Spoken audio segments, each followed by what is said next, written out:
internet friends, my name is Catherine and I'm the human behind creation Miss Couture. And today is the very first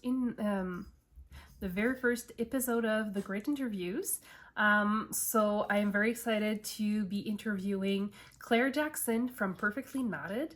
She's one of the first designers I've ever tested pattern for. So I'm very excited to have her on board today. And just a quick apology in advance. Around the 40-minute marks, you will notice an interruption, and that is because my Zoom call kicked us out because I don't pay for the premium Zoom experience, and so that's why there's this weird interruption. So, without further ado, let's get into the interview, and thank you for being here. Well, first of all, thank you so much for agreeing to this little interview. I really appreciate that. Of course. Perfect. Now I can hear better because volume is up. Right. So how was it seems like this week has been like super crazy for you. How are you doing? It's just been busy. Like I got back from my vacation on Monday and then came into work, and it's just been like a bit of a hectic week. I'm trying to like get caught back up from being away for 10 days. So. Yeah, being away for 10 days like works usually. Yeah, it doesn't wait for you. And it's just a lovely trip, but now I'm catching up. Back to reality. Yeah, okay. So the first question I was going to ask you is how you've been doing with like mental load and everything like that, because you have a lot on your plate, full-time job, you're designing, and you have like always multiple like test knit at the same time. And like I was just wondering if it made you feel like you had a lot of pressure to produce a lot of patterns and like create content after content to appease the algorithm gods of Instagram and Meta. Yeah, I mean, definitely a bit. I think it's sort of a combo of the pressure for new content combined with like just being super busy with my full-time job right now and like some family stress because my husband's job is changing, and so it's kind of like a combination. And like there's always been that pressure for the new content and the posting and all of that, but I'm just normally a bit better at managing it. And so having these like added strains has just made like me a bit closer to like burnout and just affecting my mental health a little bit more. But like I'm trying to not put too much pressure on myself right now. Like at the end of the day, it really is my own pressure. Like I can release patterns whenever I want. Yes. It's just like historically I've managed to pretty much have one pattern launched every month. And at this point, like that's not feasible because I have such a backlog of stuff. So I'm trying to like take a step back and just be like, it'll happen when it happens. Like it's fine. And hopefully things will calm down a little bit. Oh yeah. And it's almost the holiday season, so yeah, I've got 2 weeks off from my full-time job, so I'm excited to just like. Oh, that's nice. Yeah. And do you dream of being a knitwear designer full-time one day, or just always keep it as a second thing? I would like to. Like it's definitely feasible to have it be something that like can pay my bills. I don't know how big it could ever get to be like the point where I'm like making money and like able to save, but I definitely think it's feasible to like cover monthly bills, which would be wonderful. My job right now, like my full-time job, is with the Naval Reserves, and there is the option of going back to part-time, and that is super flexible. Like I could go in once a month, I could go in once a week, twice a week, whatever. So I think I would always want to keep that as a job, partially for the social aspect, because if I'm full-time designing, I'm home by myself all the time and I love the social contact. So like I would like to really reduce my other job to a point where like I don't need that work. I'm just going in because like I want to get out of the house and I want to socialize. So Which is that's a kind of fair point. the Oh yeah, long term dream. it's definitely important to talk to other adults from time to time Yeah. and not just people in your phone. Yeah, exactly. Because you need the mental, like that's why I do market most of the time like that, Mhm. because you can meet people that they're passionate about the fiber world and all that, but like talking to an actual adult from time to time that is not your spouse is Yes, pretty nice exactly. too. So I was actually doing scrolling very like further down your Instagram account, and like I was seeing your very first post, which were like roughly around 2016, and you started off as like physical like finished object and sales of those finished object in crochet and knitting. Like when did you stop that and move more towards like designing patterns, writing down patterns? Because I was Um, trying to pinpoint it and it was a little hard. mhm. I had done like I think I'd done like a couple really basic designs like back, I don't know, like 2018, let's say. Like I did a crochet hat that was super simple. I think I had a headband or two, like some really like basic accessory designs, but they were like not like I wouldn't call them like professional designs. It was sort of just like I kind of want to make this and I'll figure it out. And I did publish them, but like I don't really consider that the start of my designing career. Are you still proud of Um, those designs? I still like them. Like I want to go back. I actually have huge to-do list, of course, but I would love to go back and like reformat them, add more info, like just kind of bring them up to the standards of my current stuff. Because like there's nothing wrong with them. It's just like it was sort of before I really like fully delved into designing and like figuring out what worked well for like writing patterns and stuff like that. Yeah. And But and find your I would say, formatting and styles. yeah, yeah. I think like what I consider the start of my design career is when I did the compass sweater, Mm. which launched in 2020. So I started working on it like all of 2019. But I'd had the idea in mind for like probably like a year or more. And I had this like very specific idea in mind of something I wanted to knit, but I couldn't find a pattern that was like quite what I wanted. Um, so I'd done a bunch of test knits for sweaters and kind of was feeling pretty confident in like how to actually knit a sweater and the construction and stuff like that. So I was like, hey, maybe I can try and make my own and figure it out. So then like the compass sweater was born and I really loved that process. And I was kind of like, oh, this is cool. This feels so satisfying to be like, wow, I just created this. So I definitely wanted to pursue that a little bit more. And then this was launched spring of 2020, which was right at the beginning of COVID. So Yeah. like all the craft markets I used to do were all shut down that year. I was temporarily laid off from my old job.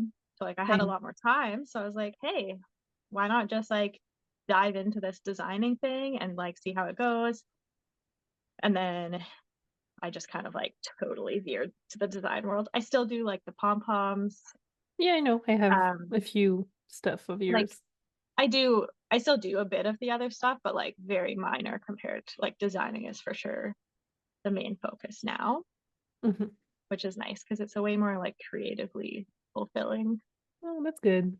I think Mhm. 2020 was like a bubble for Oh, for anything sure. craft, and Yeah. that's actually when I went back to knit and stuff like that, because I was crocheting first, and I was like, oh, I have the time, I can try to give knitting a go again. And like I finally understood the movements and the hands and having more than one thing in one hand. So that was fun. Yeah. Um, and like inspiration wise, where do you get it? Do you still have like, is there some designers that you have that you find more inspiring than others and things like that? I definitely get my inspiration from like a variety of places. Sometimes I like see something on a random person out in public and I'm like, oh, that's cute. Like, I kind of want to recreate something like that. Sometimes I get some yarn and I'm like, oh, this is just begging to be like a sweater or something. Um, Sometimes I'm like just chit-chatting with my friends or like with dyers where I'm like planning out collabs and we kind of like, you know, come to the idea together or with, you know, Picking each spitballing other's brain. ideas kind of thing. Yeah. Honestly, sometimes I just think of things when I'm like falling asleep and I'm like, oh, I gotta remember that. Of That would course. be cool. Of course. Um, Falling asleep in the shower, right? yeah, yeah. And you're like, oh God, I can't write this down right now. Yes. But yeah, it's very like I definitely get it through like a lot of different avenues. Sometimes I'm like sitting there and I'm like, I need to think of an idea. What do I have in my brain? Sometimes it's very like spontaneous. Um, I'm sure like a lot of the inspiration comes from stuff that I just see from other designers or just like, like regular clothing brands. Like, you see a style of something and you're like, oh, that's cool. I want to create my own version of that. Well, you can't Uh, like live your life with blinders on yeah, because exactly. Like we, I'm sure some things are from something specific. I just have no idea because like it's my brain, back in your brain. yeah. Yeah. And do you still have time to knit other people's design? Um, Generally no, but I really do try to make an effort to test or sample knit at least once every year.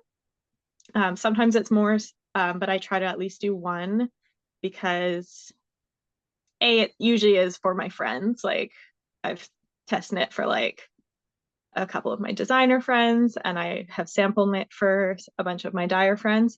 But I find it's really good way to like keep learning because it's trying other designers' patterns and seeing like different pattern writing styles, might learn a new construction or a new technique or something. So I like to just kind of try to force myself to do one a year just to like contribute to my own like personal development. That's totally good. That's fair. Yeah. Eh, But 97% of my time is my own yeah. design. Yeah, which might be contributing to maybe like the mental health burnout. Probably Just a tiny bit. a little bit. Getting out of your comfort zone can help also with Yeah. all that because Kind of like a palate cleanser sometimes to yes, just like exactly. focus on something where I don't have to actually like think about like creating it. I'm just literally like following instructions and Yeah. it's much more mindless. Yes, that's for sure. That's why I try to not do too many test knits anymore because too much pressure, so little Mhm. times, and I Yeah. just like it. And it's super funny because I was so confident that I could finish the Flirt Skirt before tonight. Oh, so close. I'm on the bind off, Oh no. but it's You're fine. almost there. It's actually knit with your the Coley's colors. The advent she did, I think in Oh, 2022, the one the you mountain. designed. Yes, Yeah. to the mountain one. Oh, that's gonna be So so beautiful. it is super cute, but I have half of the skeins left, so I'm going to do Pillar's tea because I Oh, have nice. enough yarn left over. Yeah, I had some leftovers from doing my like sweater sample, Mhm. and I'm trying to decide what to do with them. I might do like a tank or like Mm. mismatched faded socks or something. Oh, that could be fun because it's Yeah. DK weight, so you can do Yeah. like heavier socks if you wanted to.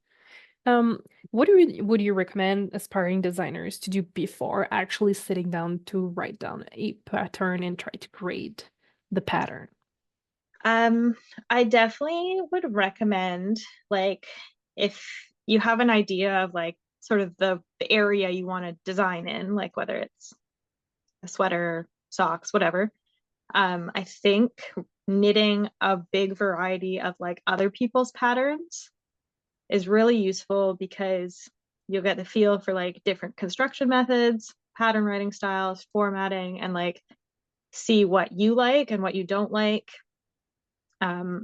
Test knitting was really helpful for me because it's like you're motivated to get something with a deadline, but also it's really good learning resource because you have that communication with a designer during the test process, and you kind of get some insight on what goes on in the design test process, so that once you do your own, you kind of have a more of an understanding of like how that all goes, because like it's not like there's like a manual anywhere that's like No. steps to designing. So it definitely helped me like feel a bit more confident in what I was doing. And like I honestly just knit a lot of sweaters, and I was like, oh, I don't like the way that like, this pattern was formatted in 2 columns, and I don't like that, so I'm not going to do that for mine. Like, oh, this, I like charts, or I don't like charts, or like just kind of, because there's endless possibilities. Like there's no Yep. hard rule about how you do a pattern. There is So rules, but every rules it can be bent. exactly, like just figuring out like what works for you, because you don't want to force it trying to be like somebody else if that's not like actually your style. Like I very much went my own way when I started, because a lot of the patterns I'd knit were very formatted and aesthetic, but that makes it really hard to like fit the information in. Yep. Especially if you have like a lot of sizes, the instructions are more complicated. Like it's easy enough if you have like a basic hat or something that's really simple.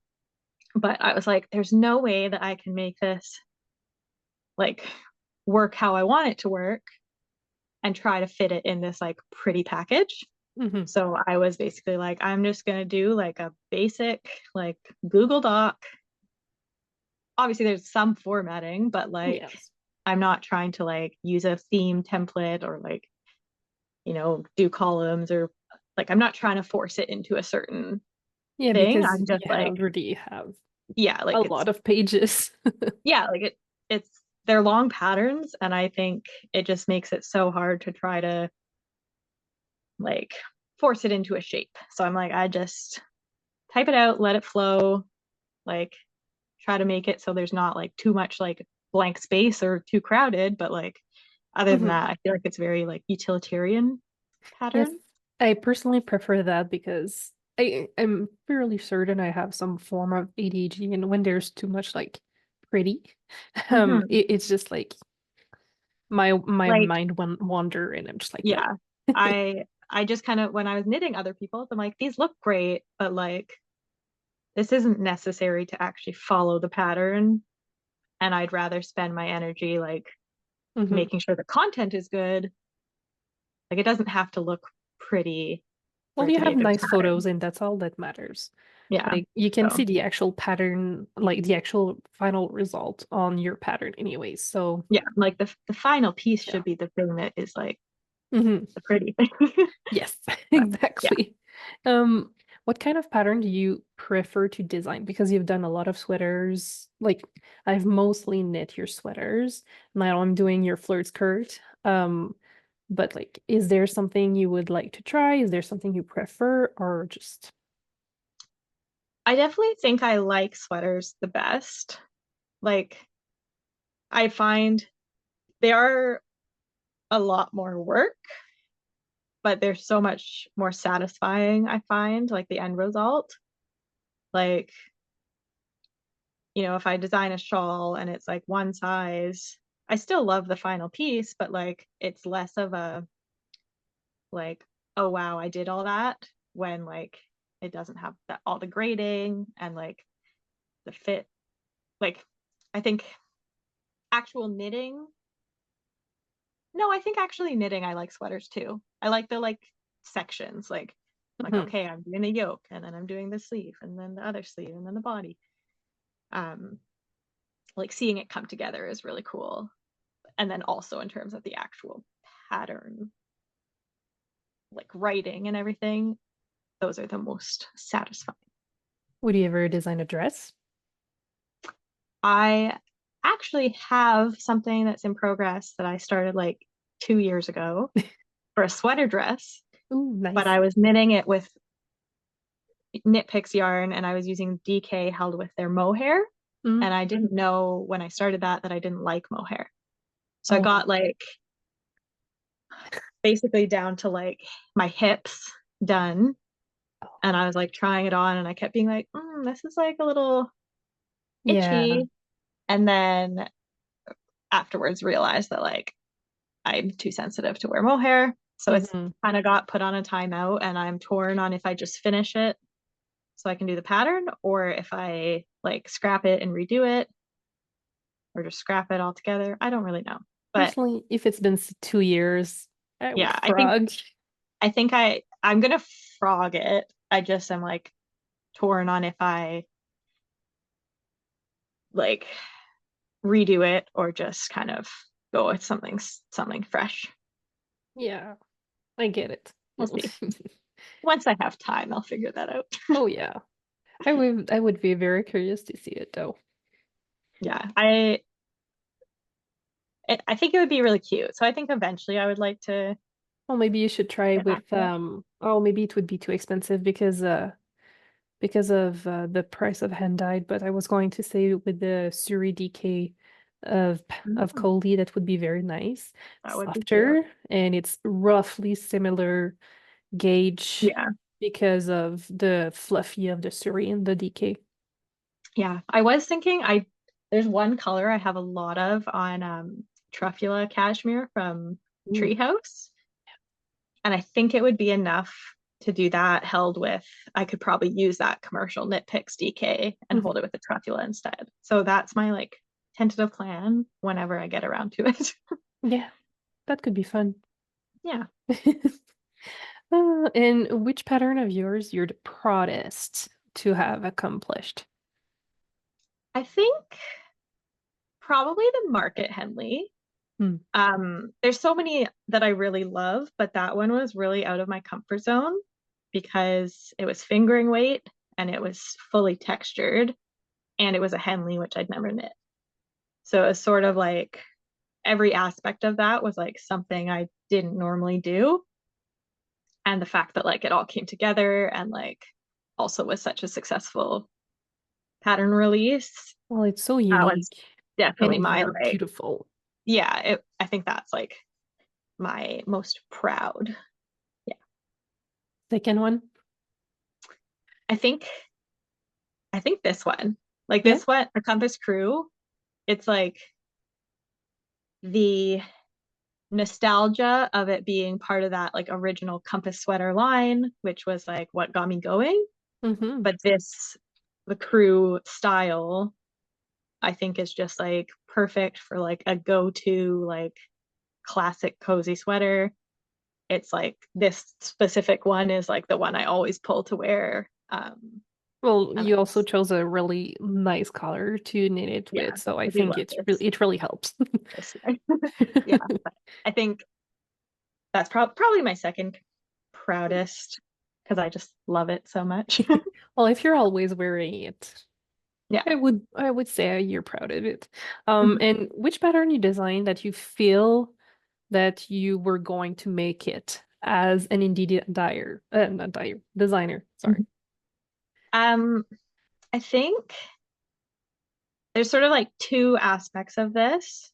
I think the original Compass sweater, which was like my first real design, I think that one, like it actually was a really good launch. And I felt really proud and confident about like going down that design route. Um, so I was like, oh yeah, like I can design. This is good for me. And then there was kind of like a bit of a lull. Like I feel like the first year or so when like COVID was like really like bad and everyone was home and a lot of people like picked up knitting, like that year was great. And then I feel like the next year and a bit really like had a lull. So I was like, oh, like, is this me? Is this like Yeah. just life? Like, I got a little more like second guessing myself and questioning how much of it was like my stuff is good, how much of it is just everyone's knitting, people are buying patterns. But then the last year and a half, like I feel like I've really found my niche and my style, and like everything I'm designing feels a lot more like true to me. Stuff like I really want to wear. I feel so much more proud of it. And it's like kind of got me back on track. And then the Market Henley was definitely the first pattern launch that made me feel like, oh, I could actually maybe make this like a reality for like full-time pattern income.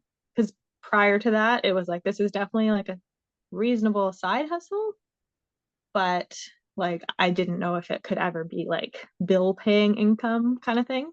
Mm. So that, which was only like 2 months ago, 3 months ago. Yes. It So was in September. yeah, so like I'm like I knew I was like feeling like I am an indie designer for sure, Yes. but only recently was like, oh, this could actually be like pretty profitable if I continue to grow it. So it took about 4 years. So I just want to like to any indie designer, anyone who Mhm. would like to start designing, it takes time.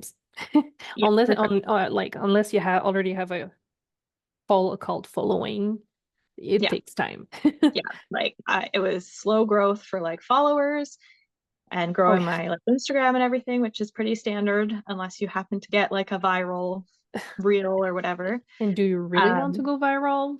yeah, and when you go viral, it's not even like it's not like it's all going to be knitters that are actually going to buy stuff from Exactly. you. Like, so yeah, like it was profitable. It's been profitable for years, but not to like the extent that like this could be like a full-time income source. So I think some people like see those bigger designers that like do it full time and like But it takes years to get aspire to there. be there, but it takes a long time. And Yeah. like it really is a matter of like timing, marketing, like there's so many factors, right? So Hmm. you need to go into it like not expecting too much so that like you can Yeah. just like naturally like evolve and grow. Because when you try to force it, it just doesn't No, doesn't work never when you really force works out. it. Yeah. And do you feel like the market is oversaturated and like is there still room for new people in this? I don't think it's oversaturated. Like I do think there's room for everybody, but I will say that like I think there's some designers, like the bigger names, that really have a hold on the market. Yeah. You know, like Petite Knit and Andrew Mowry and um, like Boylan Knitworks and stuff. Like there's a few of those big names that have been around for a long time, so like it makes sense that they're big, but those are still always those featured ones on Ravelry, like which is no shade to them because they're obviously just doing their thing, but it does make it really difficult for like the newer, smaller designers to get the exposure. Hmm. So like I think there's room for everyone. It just may not be the easiest road to get there just because it's hard to get that to get seen because people are still so like focused on those like big name popular Yeah, designers. I've personally they don't always talk to me. So, well, okay, so it's like talk to me. I Mhm. don't always like their design, so I just hide them on Ravelry Yeah, because it's just there's too much, too many of yeah. them. Like Yeah. I want to go to the hot right now and see new things that people are excited about, not like the ranunculus and like 20 petite knit patterns. Always there. Because like I'm like everybody knows about those. They don't need to like be inspired by that because they know about them. You Okay, want to see so those my random new things. my rant with the ranunculus is that I do not like the picture they chose for the first image. Yeah. It makes me feel uncomfortable because it looks like a sickly Victorian child on in an oversized sweater that is like I Yeah. think it's like 23-inch positive ease on lace weight yarn. So you do not see the actual pattern. Yeah. Because I saw the ranunculus on a normal person on Yeah, a normal ease, and I was like, okay, it it actually looks looks so much nice. better. And I'm like, that I don't know why that picture was chosen because it's not the recommended ease It's and does nonsense. not like show the pattern properly. Yeah. Well, we've talked about all of that, and one thing I've noticed is that since 2020, you've been inclusive in the way you grade your patterns, and just like the example of the Flirt Skirt, it's for a very wide range of waistbands. So, is there resources that you would recommend for new designers that want to be inclusive, that feel that it is something that is very important to them? Definitely, there are a lot, there's a lot of resources. Some of them are free, some of them are not. So it kind of depends on like what you have to contribute towards that. Like I know obviously some people don't have the funds, so they're not going to be able to take like a grading course or whatever. But um big thing is like size charts. Like in order to like properly grade a sweater, you need to know like the standard measurements. And obviously there's standards, so like it's not going to be like perfect, but there are a number of resources that are public and free. There's the Craft Yarn Council, Yisolda, like those are, I would say, like the big ones that I knew of when I started. And then, but again, they're not perfect, so it's good to look at a variety. I probably use, I think like four that I've kind of mismatched and created my own like version of it. So I have the two I mentioned before, and there's One Wild Designs has a Yes. size chart. Also, like a lot of really good resources for pattern designing, grading, size inclusivity, and a bunch of them are free. I think they do offer some paid stuff as well. And then I also have a chart from Kim McBrien Evans. So they're all kind of along the same lines, but like some of them I find like, oh, I like the bicep measurements for that size chart seem to work better with my testers or whatever. So I've kind of combined a few. Um, the math part of grading can be really hard for some people. I luckily have a pretty good math brain, so that part of it did come a bit more naturally when I got started. So like for people that maybe aren't as familiar with math or less comfortable, like grading courses might be really helpful in order to like properly match your design to like all the measurements you're using. But also Excel and Google Sheets are your friend. You can like input all of the measurements you want to use and then use formulas with your gauge values, and that helps with all the math. And then like you can use the same formulas and just like, pull them across. Like it really does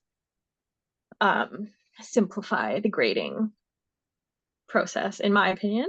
It still obviously is a lot of math, but does make it easier. Yeah, I don't do math. So your account for Instagram has grown a lot since you started posting in 2016, and now you're officially a micro influencer with more than 20,000 followers. So congrats on that. That's Thank it. you. That's a huge accomplishment in for Yeah. like since 2016. So almost a decade Yeah. It's pretty because crazy. because we're almost in 2025. Ugh. Oh God. Um, So, and I think you've collaborated with a lot of indie dyers, and so I know that Lauren from Treehouse Knit is one you collaborate quite often. You also have affiliated link with her. Yeah. Um, were you the one who approached the first person you collaborated with, or were they the one approaching you? Um, I think the first collabs that I did was with Knit Picks, and that one I did reach out myself. Um, Most of the current things that I have, it's pretty much all with like other like indie dyers, and those have kind of been a mix of me reaching out, them reaching out. Sometimes it just is like a natural progression. Like with Lauren, we were friends, and like we've had a history since 2020 of like me buying her yarn and designing with it, and like evolving a friendship, which then evolved into like actual collaborations. um yeah, like I have been approached for sure by some people, and like sometimes it's people I know, sometimes it's new to me brands or dyers. I've also done the approaching. Kind of just depends. Like I don't, depending on like, I don't think it's easy to just be the person that gets approached necessarily. Um, because especially if you are smaller, like it took a while for me to get to the point where people like, where I was like an attractive like collaboration, right? A hot Because obviously commodity. the other side wants you to be able to like get them seen. Mhm. So that totally makes sense. So definitely wasn't until I was a much bigger account that like I actually got the like cold calls kind of to be like, hey, do you want to do something with my yarn? Do you want to be an affiliate or whatever? Which is fair. Mhm. Yeah. And who or what was your favorite collaboration to date? Um, I think Lauren from Treehouse, like it, because it evolved from like an online friendship that evolved into a business relationship, it's really felt very like natural and genuine, which I think really helps when we do collaborations and for the affiliate stuff, because it just like it doesn't feel as like salesy, Because I you hope. actually like the Because project. like if you look back at my page, like I've literally been using her yarn since 2020, and I Oh yeah. started designing with it since before we ever did like a You collaboration. can actually see the evolution of her logo on your Yeah, labels on yeah, your account, exactly. So which is like very funny to me. that is funny. Yeah, like I felt like both of us, like she just started dyeing in 2020. I was just getting into designing in 2020, and we connected and just kind of like built that friendship. And it's been really cool to like grow our businesses kind of alongside each other, and then like be able to make it like a mutual partnership. Um, and like I obviously genuinely love her yarn. Like I've been buying it for years, and I keep buying it. Even like she gifts me some yarn for collaborations, but like I still buy it. Like I don't feel like it's a, oh, I'm just doing this because I get free stuff, if that makes sense. Yeah, Which I know, like, especially with the affiliate side of things, I know there's mixed feelings on which it's people okay to doing that, have. which makes sense. And like I'm really trying to, I don't want to have too many, because then there's just always something that's going to be like, oh, buy this, buy that. So trying to like limit it to the ones I have and not take on too much, because I don't want to be that person that's like spammy.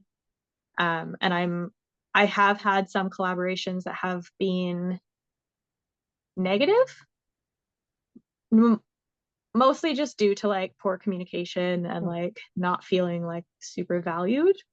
Like I know that I get a lot from it in terms of like gifted yarn, but I also need to feel like you value me, because like if you're Mhm. not going to communicate with me and I'm scrambling trying to like figure out like when I'm supposed to release this, or like like there's a lot of logistics involved, and for the design part there's a lot of time. So like Mhm. if I'm not getting the updates, it can be really hard. So I've had some negative ones, not many, but I'm trying to like go forward and really focus on like the partnerships that bring me joy. Like obviously the gifted products and affiliate link stuff is great. It's a lovely bonus, but like I don't want to do it for that. Like I don't want to do it for the perk. I want to do it because like I genuinely want to work with that person. We've got a good relationship. I like their products, and like I want that to be like.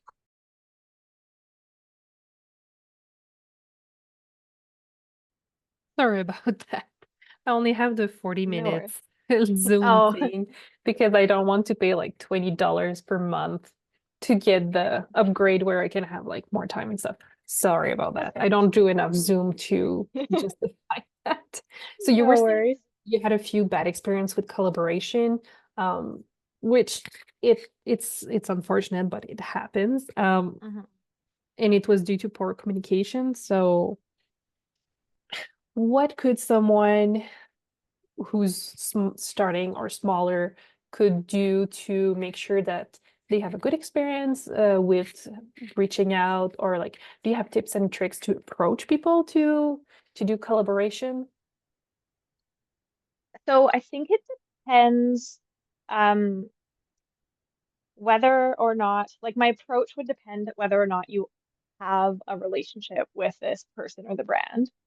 Like if it's for me, if it's somebody that I already have a good relationship with, like, we chat on Instagram a lot, like maybe I've used their yarn, um, then generally it's more of an informal, like casual chat where we just like, I'm like, hey, would you ever be interested in doing this? If so, like, what kind of timing? What are you thinking? Whereas if it's more of a cold call situation, that I would go much more professional with, like, sending an email to their business email outlining who I am, what I do, and then with like an actual proposal of like, I've got this specific design idea and I'd love to use your yarn, or I am doing a giveaway and I'm wondering if you'd like to contribute a prize, or something along those lines. And like if it's a big brand, I usually will also mention like the follower counting engagement stuff, because those metrics are things that are generally more important with like the like bigger corporation brands. Whereas like indie dyer and designers, I don't think care as much about follower count. Um, but yeah, like I think unless you already have that established relationship, I would go the professional like email route, make it very like, this is what I can do for you, this is what I'm looking for. Um, and I have actually like, I have a lot of dyer friends, and I have heard from many people that like they get like very like casual like DMs from like people they've never spoken to, proposing something, and they're kind of like, I feel like this should have been an email to my business email. Like I think Yeah, the only it feels like the like, parasocial yeah, relationships blur the line a lot in this sorts of situation, because for sure. um there's weird people that comments and stuff that sometimes I post, and sorry, I'm just like, I don't know you, you don't know me, like why do Mhm. you think this was appropriate? And it's like, Yeah, I don't understand where you're coming from with this. yeah. And I'm just like, Like heck. people have business emails for a reason, Yeah. so generally I would go that route unless it's something like Lauren, we're friends, we chat all the time. So we usually just have a like little discussion about stuff. But if I'm like approaching like knit picks for a collab, I'm like, hi, I'm Claire from Perfectly Knotted. Like, I'm a knitwear brand, blah, blah, blah, blah, blah. Like, are you interested in collaborating? Because otherwise it's like, I don't know. I think if Because if you've been there are, published in their magazine. I'm pretty sure I've seen you in like the physical copy of the yeah, magazine. It was the yeah, Princess Sucks, right? yes, I think it was the DK Faded Princess Yeah, I think so. box. Yeah, I used to do a lot with them. They've totally revamped all of their like ambassador affiliate stuff, maybe a year or so ago. But like I used to do, I I do still have an affiliate link, but I used to do brand ambassador for them. So I got like regular yarn support, and I had like a monthly quota of like posts that I had to do, and I Mhm. actually got like a payment for that. Um, Whereas now they like totally reformatted that program, and like there was a lot of like staff turnover and stuff. So like I honestly have no idea what it's like now, and I don't know if they still do anything like that. But um, that was a much more like that's like a big brand, so that was very much more of the professional like email back and forth figuring things out. Whereas the stuff I do now is generally things that just sort of like evolve from people that I start a relationship with on Instagram, like just friends and stuff. And then eventually they're like, oh, would you like to design a pattern for my advent or like for Because an upcoming you've collection? been doing advent calendar patterns for at least three years in a row now. Yes, Because you I've, did Coley last year. I don't remember who it was, and this year you're doing Treehouse Knits with Lauren.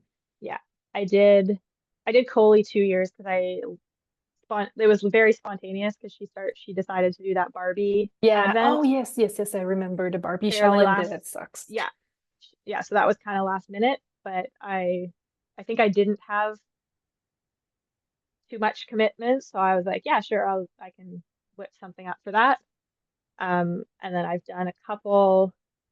This year I'm doing Lauren's. Um, I did her Dusk to Dawn one, which was 2 or 3 years ago. I did a shawl for that, and she did a Halloween countdown, which I also designed for her. And then this year I'm doing a shawl for Skein and the Stitch. Um, I do the Advent ones are really interesting because obviously like gives that fade opportunity, and I don't know what I'm getting when I sign up for this. Like, That's pretty you know, cool. I get the theme and stuff, but like I don't see the yarn until like I've already come up with a plan and they've sold it. So that one I do like doing those because it's kind of a fun, it's a totally different like format than how I normally design Mhm. because it's like creating something for that specific yarn without actually really seeing it, and then kind of just like seeing how it works up and being surprised. And I'm assuming like collaboration, you cannot say yes to everything because you're just one person and you only have one Mhm. brain. And Yeah. like there's a lot of steps, including like not just including the actual writing and grading and ripping off because oh no, it's not working. I need to pick up more or less stitch and stuff like that.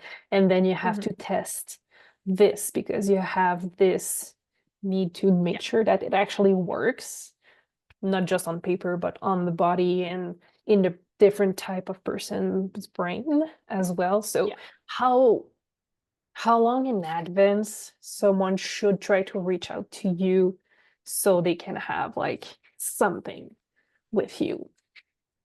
Um, Usually, like I would say the minimum time, maybe not for like something simple like a hat or scarf that's like one size or like a very simple thing. Those are quicker, but for anything that's like a garment, like for me, it's gonna take, let's say, at least 2 weeks, if not like a month, maybe even more, depending on what it is. I need to actually get the yarn from the dyer. Then I need to write up the pattern, do the test call. Then the test period, which minimum is 8 weeks. Usually it's 12-ish, 10 to 12. So that already is like 3 or 4 months. So depending on what it is, like the Advent stuff is always pretty far in advance because people sell the boxes like in the spring or summer. So that one's usually not a problem, but sometimes trying to coordinate a pattern in collaboration with a dyer's like pre-order, those can be difficult because most dyers don't have their collections dyed 6 months in advance. That's still funny. So That's still some funny. some people do, but Yes. Not a lot. No, it's unusual. Yeah, Like it's unusual. yeah. So I do find like it's great with Lauren because I'm not necessarily trying to release the pattern in coinciding with her pre-orders. I'm just designing stuff and showcasing what I'm working on Mhm. up like leading up to the launch, but I don't actually have to like try to scramble and have a pattern ready because that's just unrealistic. Um, Sometimes people like if people know their plan far in advance, even if the yarn's not dyed, but if they're like, I'm doing a collection in September, this theme, and we want to collab for it, sometimes I will actually start working on it on a design with my own stash yarn. So I can like do a first sample and get the test going, and then I'll get the yarn, the actual yarn during the test period, and I'll knit a second one. And that's a lot easier to manage time-wise because the yarn I might only have like a month out or a month and a half out, but the pattern's already like done and in progress for testing. Yes, you would just have to So read your pattern, yeah, knit it. so but timing definitely can be a struggle when it's something that's like a strict time, like a pre-order. Some people want to collab just and they're like, pick whatever color you want. Like I have stuff available all the time. So those are easy because it can kind of be whenever. But yeah, it's kind of a mixed bag depending on what There's no exactly we're one doing. size fits all, that's for Yeah, sure. And I feel exactly. like as a dyer, I think we all do things so differently too, from the Hmm. development part and how we do our marketing and everything in between. It's just Absolutely. Yeah, that's part of the craft, I guess. yeah. And like some people, it's their full-time gig. Some people, it's a side business and they have another job or they have Mm. kids and family. And so like people have very different business models, which is totally fine. And it's just kind of a matter of like trying to make sure that it's going to work for both parties and not cause like too much stress or like not end up in like me not being able to fulfill what I said I would. Usually people are very understanding. Like there have been situations where like I thought I could get something done and then like it's just taken longer or like Life. testers needed more time or something. Yeah. Um, and like usually it's all people that are in similar situations, solo small businesses. So people are very understanding and usually it's like, oh, like the pattern might not be released, but like the sample's done and I have yardage estimates, so I can still share and people like tell people what they need to buy, and then the pattern will be out like next month or something. So like there's flexibility.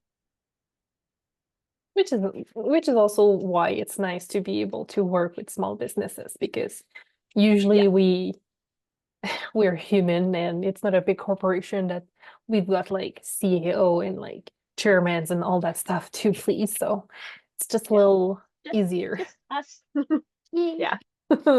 Yeah, us little women trying to get along and do what we can do with our lives. Yeah. With whatever. Yeah, no, it's definitely something different. And that's also the beauty of having your own small business is that you can just change your plans Yeah, around and do pretty for much sure. what you want. So, Yeah. um, so with all that being said, is there something you would like to talk about your journey or designing in general that you think would be worth mentioning before we wrap this up? I think we like mostly covered it. Like we've kind of said, like it's not a one size fits all industry. There are so many ways people come into this. Like I kind of just fell into it. Some people like are like, I'm going to be a designer. I'm going to make this business. Like it's hard to really say that there's like the right way to do things. And also, like social media can be very deceiving. I think there's a big misconception on how much money designers make. Yes, 100%. Um, like I know when there was a period where there was a big conversation about like testing and like what testers deserve, and a lot of people are saying like they should get paid. And I'm like, that is like that literally is not feasible for me. Like maybe there are people that can, but like if you even if I paid each tester $10 and I have 30 testers for a sweater, It's $300 right there. that's $300, and like that's Yeah. not guaranteed. Like I also spend potentially money on yarn depending on if it's a collaboration or not. Spend Mhm. months of my time.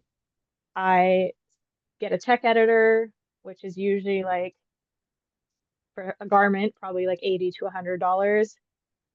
Like I might only sell 5 copies of the sweater. Like I have no idea. I have some patterns where I've literally sold two, and then I have some patterns that I've sold like hundreds over time.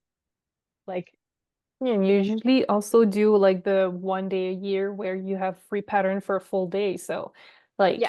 at the end of the day, I think you did say there was like a few thousands downloads that day. So Yeah. it's thousands of dollars that you're not making.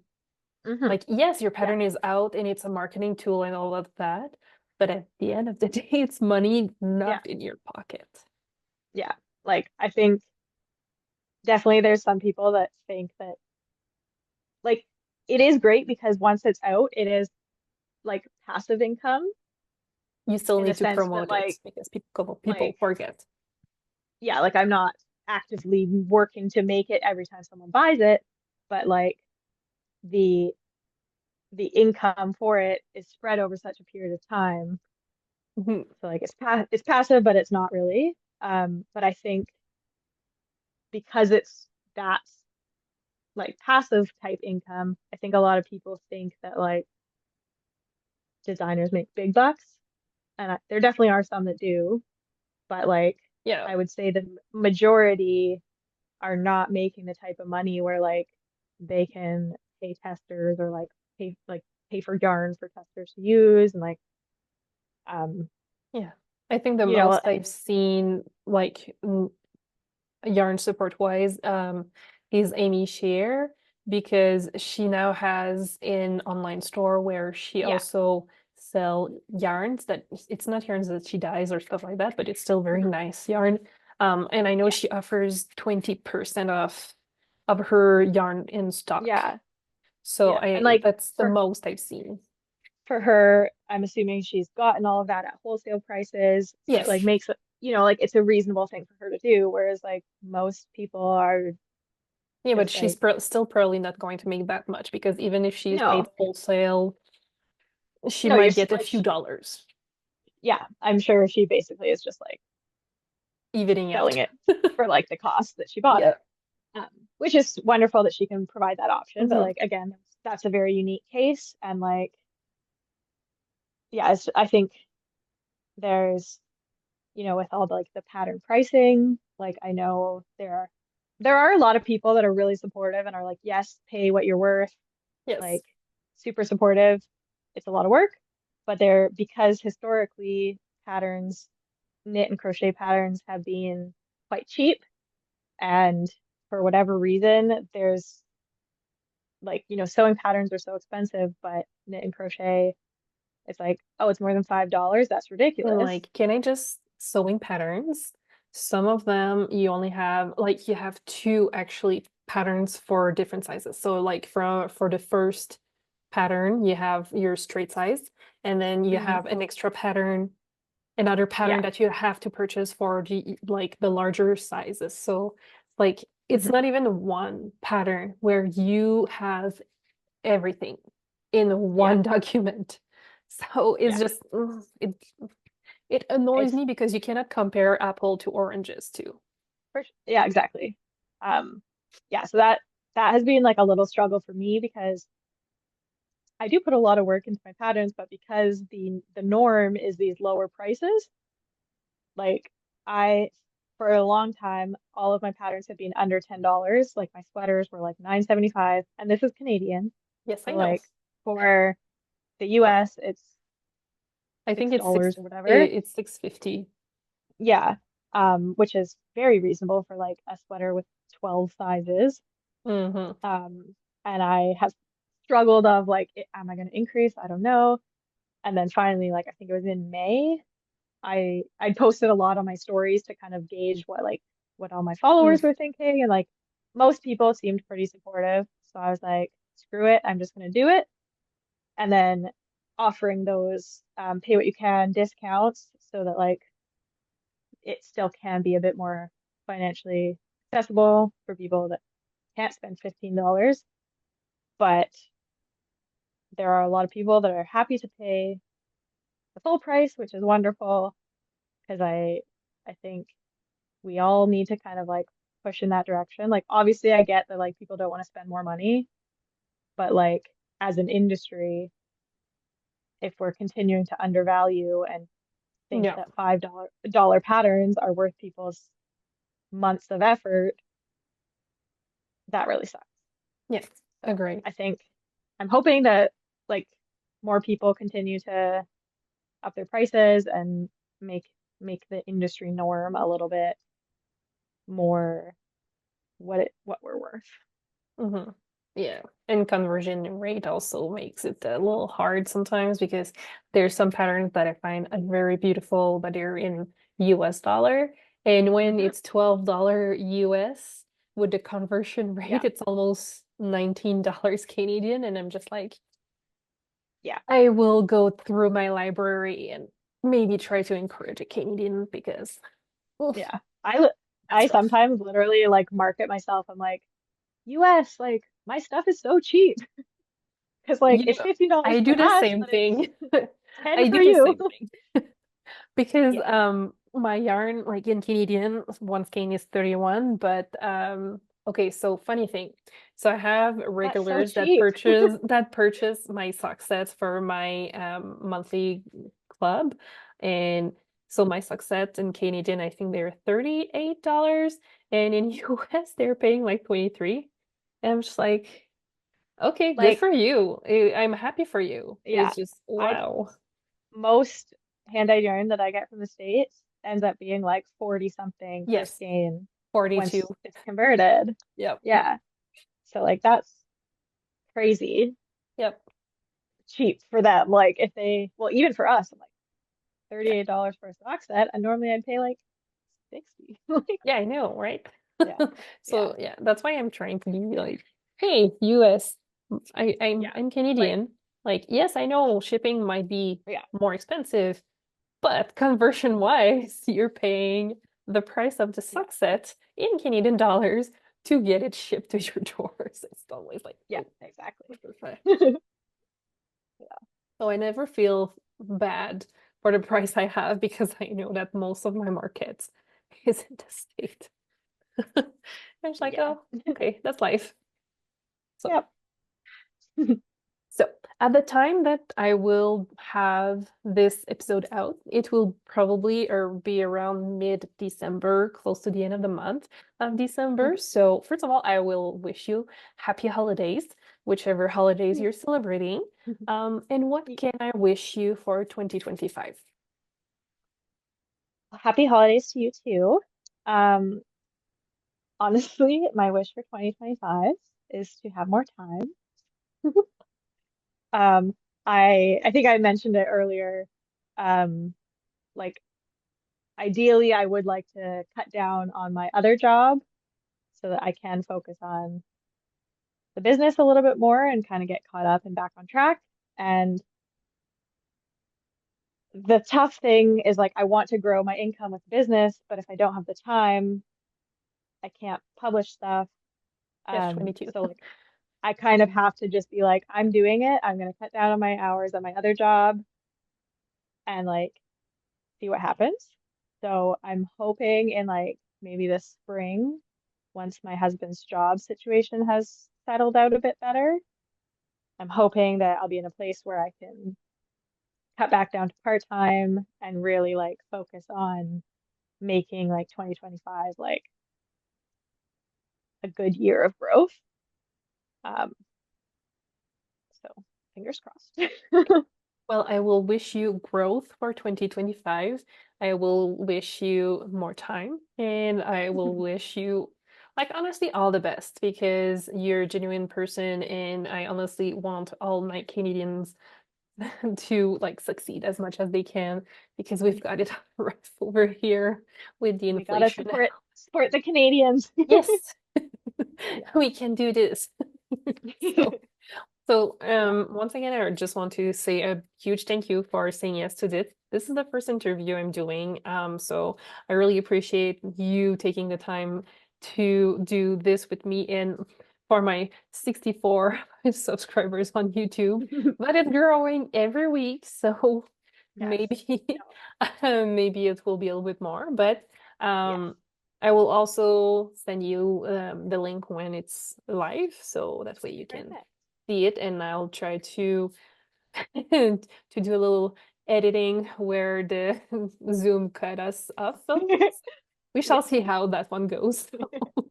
Yeah. And I'll try to make it look nice and pretty. So thank you so Perfect. much again. Have a lovely rest of your night, and Thank you. have a good night.